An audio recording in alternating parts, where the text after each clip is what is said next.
어제 뭐야 저기 LG 에너지 솔루션 오창 그러니까 예. 다 지금 중국이 뭐 좋아하는 용어는 아닙니다만은 이제 디커플링에서 세계 모든 나라가 이제 디리스킹 중국과의 디리스크, 관계에서 맞아요. 네. 이렇게 이제 전환되고 있죠. 사실은 반도체 빼고 나머지는 다 정상적인 교역 관계를 유지하겠다 이런 뜻 아닙니까? 그렇습니다. 뭐 이게 네. 세부적으로 놓고 보면은 네. 우리만 이러고 있으면 안 되는 이러고 있으면 안 되는 겁니다. 그렇죠. 결국은 우리 손해니까요. 어저께 그니까요. 예, 오창의 그 오창에 예, 2차 전지 산업단지 쪽도 보시고 엔솔 LG 엔솔 우리가 이제 전략 산업 관련해서는 현장을 좀 다니시고. 자주 다닙니다. 가서 어떻게 돌아가는지도 네. 보고 또 가서 현장에서 보면 또 많이 알게 돼요. 제일 중요합니다.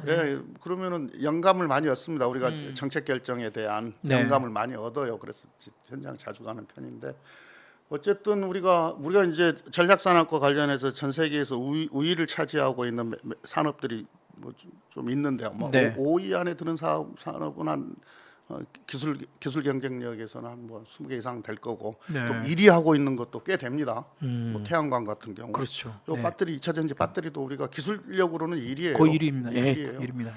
시장 점유율도 보면은 중국은 이제 워낙 자체 시장이 크고 중국 기업들이 다 차지하고 있으니까 네. 막대한 보조금을 통해서 그렇습니다. 전기 자동차 배터리에 막대한 보조금을 보조금. 오랜 기간 동안 네. 지급을 했잖아요. 네. 그래서 중국 시장 자체는 중국 배터리 업체들이 다 차지를 해버렸어요. 맞습니다. 그러니까 중국 기업들을 빼고 네. 전 세계에서 우리 배터리 업체가 시장 점유율 1위죠. 1위죠. 한 27% 이상, 그렇습니다. 27% 이상 되니까 기술력도 이게 최고 기술이고 앞서 맞습니다. 있고. 네. 그냥 어제 이제 갔던 오창 공장은 이제 마더라인, 마더 네. 팩토리죠. 네, 그런- 여기서 이제 R&D도 하고 맞습니다. 또이 뭡니까 양산 테스트도 하고 그래서 양산에 대한 확산이 들면 전 세계에 있는 생산 기지로 다 보내서 보내는, 이제 네. 생산하는 이제 그런 시스템인데 어쨌든 이 어려운 조건에서도 우리가 기술력 1위를 유지하고 있고 세계 시장 1위 점유율을 하고 있다는 것은 되게 좀 좀 자부심도 들고 안심도 되고 그러는데 네. 한 두 가지 정도는 뭐 좀 우리가 좀 생각을 좀 해봐야 될 것 같더라고. 일단 생산 기지가 다 외국이야. 다 외국가 있습니다. 지금 네. 우리나라에 좀 만들면 안 될까? 이런 생각이 드는데 우리나라에 만들려면 조건이 돼야 될 거 아닙니까? 하나는 시장을 찾아가는 것도 있고 다른 또 여타의 조건들을 찾아가는 게 있잖아요. 네. 가장 큰 건 물론 시장인데 앞으로는 아리백 때문에 네. 재생에너지, 맞습니다. 재생에너지가 있는 곳에 생산 기지가 갈 가능성이 높아요. 우리나라가 지금 그 RE100이라는 어떤 그걸 맞추기 위해서 삼성전자가 투자를 하고 싶어도 거기에 맞출 수 있는 전기 내지는 그 전류 내지는 그런 공급이 그래서 낮아가지고 이 재생에너지를 확대하는 전략뿐만이 아니라 네. 이 재생에너지를 확대와 또 효율적인 이용 네. 과 관련한 전략도 되게 필요하겠다. 네, 그게 그러면 여기 배터리가 이제 우리가 자동차에 들어가는 배터리도 있지만 ESS 전기 네. 저장 장치에 전기 저장 들어가는 장치. 배터리. 네. 이것도 그 엔솔의 아주 중요한 전략 중 품목, 하나죠. 네. 전략 품목 중에 하나더라고. 잘 아시네요. 네, 그쪽이 산업분야 아닐까요, 저희 기자. 네. 그러니까 이제 그러려면 우리가 재생에너지 시장이 커져야 네. 일단 뭐 규모가 돼야 어떻게 효율적으로 이용할 어떤 전략도 세워보는 거 아니겠습니까? 맞습니다. 네. 기술도 개발하고. 네. 그러니까 어떻게 재생에너지의 어떤 정책 하나가 관련 산업을 다 이끌어내거든요. 관련 산업을. 맞습니다. 이렇게 좀 종합적으로 사고하고 자꾸 원전만 하지 말고 듣도 보도 못한 뭐라 그러죠? CFD, 네. CF100 네, CF100 우리가 지금 네. 국적 불명의 물 하나 가져와 가지고 네. 국제적으로 전혀 통용도 안 되고 되는데 네. 왜 우리가 외딴 섬이 되는지 갈라파고스가 되려고 하는지 모르겠어요. 그래서 기업들 입장에서 이렇게 저도 이게 쭉 들어보면 아까 의원님 말씀하신 것처럼 작년부터 제발 신경 안 써주시면 좋겠다. 방해하지 말아요. 네, 그냥 놔두시면 우리가 근데 알아서 잘할 텐데. 물론 지원해야 합니다. 정책적으로 네. 우리가 이제 요 배터리 관련해서도 사실은 2020년 12월 2021년인가 네. 우리가 요 전략기술로 우리가 지정을 했거든요. 지난 정부 때. 아, 그랬군요. 그리고 이제 정책적으로 뭐 세제로 이렇게 지원한 게 있습니다. 이게 또 하나의 어떻게 보면 도움이 됐어요. 그 다음에 이제 또 하나는 이거 참 이것도 역시 대중국 외교와 관련이 있는 건데 아시다시피 배터리를 만드는데 핵심 광물, 네. 핵심 광물이 있어 배터리를 만들 거 아니에요. 그렇습니다. 네. 이 중국 의존도가 절대적이에요. 높죠. 절대적이에요. 그러니까 만에 하나 중국이 이런 핵심 광물 하나 가지고 무역 보복 해버리면요. 과거 일본 사례가 있지 않습니까? 네. 일본 상대로 그렇게 한번 히토류, 히토류 한번 네, 올스톱입니다. 올스톱. 네. 우리 배터리뿐만이 아니라 반도체, 반도체 배터리 이 올스톱 돼 버리면 자동차 올스톱 되는 거죠. 그렇죠. 네. 이걸 이렇게 너무 간단하게 막 보는 것 같아요. 왜 아까 디커플링에서 디리스킹으로 가겠습니까? 중국이 핵심 광물 자원과 관련한 점유율이 너무 높거든요. 근데 이게 다른 대체지가 없어요 지금. 다른 대체지가 있으면 중국 버리고 하면 되지. 다른 데 가져오면 되지. 네. 안 된다는 거예요. 지금 아무 대안 없다는 거예요. 내가 어제 현장 가서도 확인을 했는데. 네. 물론 지금 뭐 다른 대체지를 찾기 위해서 막 여러 가지 또 뭐 자원 여러 또 알아보고 시도도 알아보고 막 그런데 조사도 하고 막 네. 하고는 있습니다. 우리 기업들이 뭐 그러게 또 물리적인 또 기본적인 시간이 엄청 시간이 걸리잖아요. 필요하죠. 시간이 네. 엄청 걸리잖아요. 네, 맞습니다. 예. 그 시간까지 최소한 정부 차원에서 어떤 최소한 그런 리스크 관리는 당연히 해야 되는 당연히 게 리스크 관리 해줘야죠. 네. 정부의 역할이죠. 그 리스크 관리를 해주는 게 그런 거 안 해줄 거면 정부가 무슨 소용이 있어요. 그렇습니다. 네. 그러니까 지금 최근에 기업들 여러 가지 상황이 안 좋은 상황에서 그나마 투자 수요가 있는 부분이 아까 말씀하신 2차 전지와 배터리 그나마 지금 전 세계의 어떤 그런 산업의 어떤 대전환 국면 그럼요. 속에서 네, 네. 한국 기업들이 거의 기술력이나 그다음에 어떤 뭐 그 생산력이나 그다음에 효율이나 뭐 수율 이런 부분에서는 거의 탑이라고 하더라고요. 그러니까 그런 부분들을 아까 말씀하신 전 정권에서 하여튼 여러 가지 그게 어떤 뭐 정책적이 됐든 아니면 뭐 어떤 간에 계속 이건 뭐 정권 상관없이 꾸준히 지원과 그다음에 전략적으로 계속 그럼요. 키워야 되는 부분이 있어요. 수율이 우리가 되게 강하고 아까 그 시스템이 무너졌다. 이 대통령실과 정부 간의 무슨 협업 시스템 뭐 네, 이 네. 시스템이 돌아가지 않는 이거 다 관련된 이야기에서 그렇죠. 내가 한 말씀만 더 드리면은 왜 작년 연말에 기억나실 거예요. 국회에서 전략 기술과 관련한 세제 지원 그때 반도체 예, 맞아요. 관련해서 왜 국회에서 8%로 했냐? 더 많이 더 안 많이 하고 해가지고 안 하고 안 하고, 예. 난리를 쳤잖아요. 대통령이 저 통과시키고 4일 만에 4일 만에 4일 만에. 요 8%는 정부가 주장한 거거든요. 추경호 장관이 그렇지 않아도 지금 대기업들 많이 해주니까 8%도 충분하다고 했잖아요. 충분하다고 했어요. 우리는 두 자리 숫자 이상을 네, 주장을 우리는 했었고 두 자리 민주당은 했었죠. 두 자리 숫자 이상을 주장했고 4일 만에 대통령 한마디 하니까 또 수정안 내가지고 예산 통과된 지 법안 통과된 지 얼마나 됐다고. 그래서 내가 뒤에 물어봤어요. 기재부한테 상임위 때. 제 경험으로 놓고 보면 세제 결정할 때 다 대통령한테 보고를 하고 네. 국회로 넘기기 전에 당정 협의도 하고 대통령한테 보고해서 승인도 받고 이런 과정을 다 거치거든요. 네. 그러니까 이건 이거 너희는 대통령한테 보고한 거냐 안 한 거냐 내 경험으로 보면 대통령한테 이거 다 보고한 건데 보고했다는 거 보고 안 했다고 말을 못 하죠. 세제를 어떻게 대통령한테 재가를 안 받고 결정을 할 수가 있겠어요. 그럼요. 그러니까 그것도 연말 마지막에. 윤석열 대통령이 이거 자기가 승인한 거예요. 자기가 결제한 거예요. 그러니까요. 그걸 참 그게 이해가 안 돼. 자기가 결정해놓고 국회가 그리고 새해 바뀌어서 1월 달에 막 부랴부랴 막 여러 마침 가지고 민주당이 반대해갖고 8%로 한 것처럼 기재 소유 여러 가지 뒤늦게 막 그걸 그렇게 한 거죠. 예. 이게 뭐 이렇게 뒤죽박죽이 어디가 있어? 자기가 결정해놓고 자기가 결제한 것도 잘못됐다고 이러고 있습니다. 최근에 또 뭐 그런 일도 있었죠. 아이고 참 그러니까요. 아유 저희가 벌써 지금 뭐 말씀 나온 지 벌써 한 시간 좀 넘었는데 벌써 그렇습니까? 네. 네. 이런저런 댓글에서도 뭐 이런저런 그 많은 그 취지 내용들을 올려주시고 있는데 제가 이야기를 재미없게 해가지고 아니요.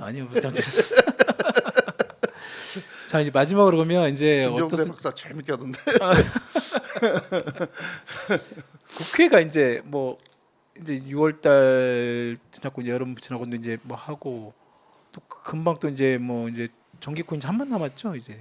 정기국회 하고 원래 또 2월 그러니까 2월 국회도 합니다. 2월 국회도 있죠. 4월 네네. 총선 4월 총선 전에 2월 국회 합니다. 2월 하고 네. 그때는 뭐 저기 전부 다 뭐 운동하시느라 바쁘셔가지고 그래도 그거 하면서도 또 하셔야죠. 와서 또 국회는 해요. 제 경험으로 놓고 보면. 네. 어떠세요? 이제 마지막 이제 민생 경제 위기 특위를 아마 지금 이제 계속 잡고 가시면서 이제 남은 기간이 한 이제 이번 내년 4월 총선까지 실제로 정말 일하는 시간이 앞으로 한 6, 7개월, 8개월. 네. 21대 국회. 그렇죠. 예. 의원님께서 이제 이거는 정말 제대로 물론 뭐 야당임에도 불구하고 그래도 다수당이고 그리고 또 이재명 대표도 나름대로 그 민생이나 이런 부분에 굉장히 의지도 갖고 계시는 것 같고요. 네. 어떻게 좀 이걸 아니, 저기 다음 또 총선에 나오시면 아니 그 이제 하실 제가 텐데. 민생경제위기 대책위원회 위원장도 맡고 있어서 뭐 네. 그렇기도 합니다만은 네. 지금 경제 어렵거든요. 그러니까 네. 지금 국제 경제 관련 기구들이 다른 나라 선진국들은 다 경제 성장률을 상향 조정하고 있는데 네. 유독 우리나라만 우리나라만. 하향 조정하고 있어요. 그렇죠. 한국은행이 얼마나 보수적인 데입니까? 성장률 결정하는 데 있어서. 그렇죠. 올해 23년도 경제 성장률을 처음 발표한 것에서 5번 지금 하락으로 하향 수정했어요. 하향 조정 수정했어요. 지금 1점 초반대까지 예, 떨어졌죠. 그러니까 지금 아주 안 좋은 거예요. 네. 그다음에 체감 경기도 아주 안 좋아요. 사실상 지금 경제 위기라 예. 당이 없습니다. 네. 아까 여러 가지로 인해서 체감 경기도 안 그렇죠. 좋습니다. 이거 어떻게 그러니까 국민의 삶이 팍팍해졌는데 어떻게 보듬을 것이냐, 어떻게 좀 해결해 볼 것이냐, 이제 이런 게 이제 뭐 제가 뭐 주력해서 해야 될 일이고요. 그 어저께 이제 우리가 이제 하반기에 내수 부진이 계속될 거라고 하는 예상이 있으니까 이럴 때는 그 상식입니다. 적극적인 재정 전략이에요. 재정 전략을 통해서 어떻게 보면은 내수 활성화에 기여하는 방향으로 정부 지출을 통해서 기여하는 방향으로 내수 활성화를 하는데 그러면 재정 지출이 있어야 되잖아요. 그러니까 오직 답답했으면 야당에서 네. 추경을 이야기하잖아요. 그러니까요. 추경을 얘기하더라고요. 부총 이름도 추경호인데 그러니까요. 추경을 이야기하잖아. 원래는 정부 여당에서 추경하자고 이야기하는 거고 오히려 야당이 야당이 반대를 시비 하거나 거는 거고, 그렇습니다. 예, 꼭 필요하냐 뭐 이렇게 하는 건데 거꾸로 됐어요. 그러니까요. 이게 보통 더군다나 선거 앞두고 일반적으로 보면 집권 여당이 선거를 앞두고 추경 얘기하면 네. 야당이 그거 총선용이다 뭐 이렇게 또 그럼요. 그게 이제 과거에 네, 그동안의 패턴인데. 네. 그러니까 오히려 이제 우리는 국민의 삶을 생각하면서 지금 재정 전략, 적극적인 재정 정책을 펴지 않고서는 네. 힘들다. 내수 끌어올리는 게 힘들다라는 판단 때문에 추경을 하자고 이야기를 하는 거고요. 좋습니다. 좀 네. 정부가 이야기해 줄 걸 우리가 대신 이야기해 주면 고마워야 되거든요. 그런데 원래 올 초만 해도 추경호 장관 절대 추경은 없다고 그렇게 강하게 얘기하시던 분이 요즘은 약간의 뭐 누그러졌는지 어쩐지는 모르겠습니다. 거기에 대해서 약간 중립적인 정도 수준까지는 온 것 어제 같아요. 김기현 대표 이야기 때문에 추경하기가 되게 힘들어졌어요. 어제 그 당대표 연설 때문에. 무슨 그렇죠. 뭐 후대가 좀 맞아요. 이런 뭐 거 어쩌고 그 지난 정권 얘기하면서 엄청나게 이제 빚 뭐 얘기했죠. 이제 자기 말로 추경 이야기 하기에는 되게 머쓱해졌죠. 그러니까요. 그럼에도 불구하고 우리가 그거 시비 안 붙을 테니까 당신 국민의 삶, 이 민생을 살리는데 추경이 도움이 된다고 판단한다면 우리는 도움이 된다고 판단하는데 네. 하자. 우리가 협력할게 이야기하고 해주고 싶어요. 여의도 지금 약간 취재 기자들이나 이런 분위기를 보면 또 저기 세종이나 이런 분위기도 정부도 약간 추경을 대비를 하는 것 같긴 합니다만 뭐 우리 판단으로는 안 할 수 없다 이렇게 판단을 하는데요. 네. 근데 이제 추경이라고 하는 게 시기거든요. 그렇습니다. 시기가 시기하면 안 되거든요.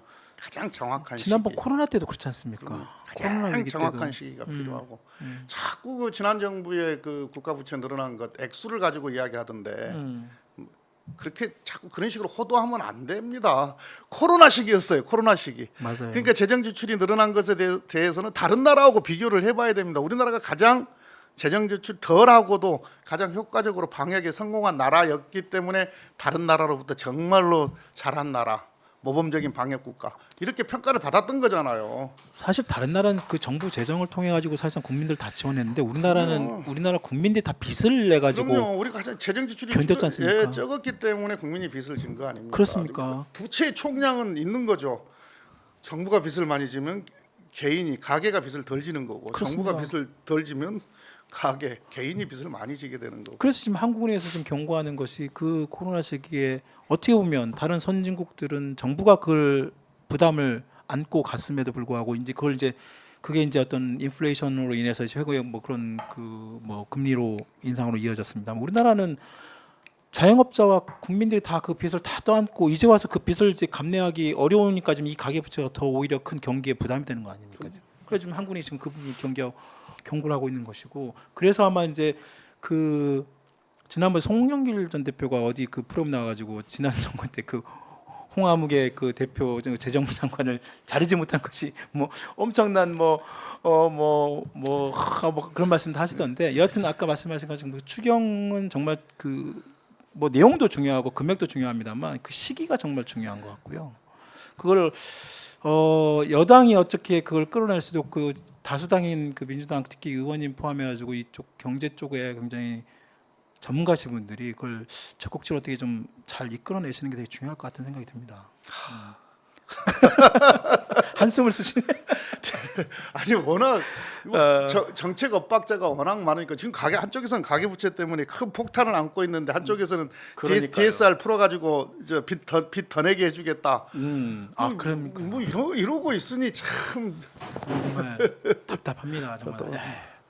알겠습니다. 저희 아이고 뭐 그 바쁜 시간에 또 저희 오마이 TV 여기 코너에 오셔가지고 1시간 넘게 또 아주 깊이 있는 말씀을 주셔서 너무 감사드리고요.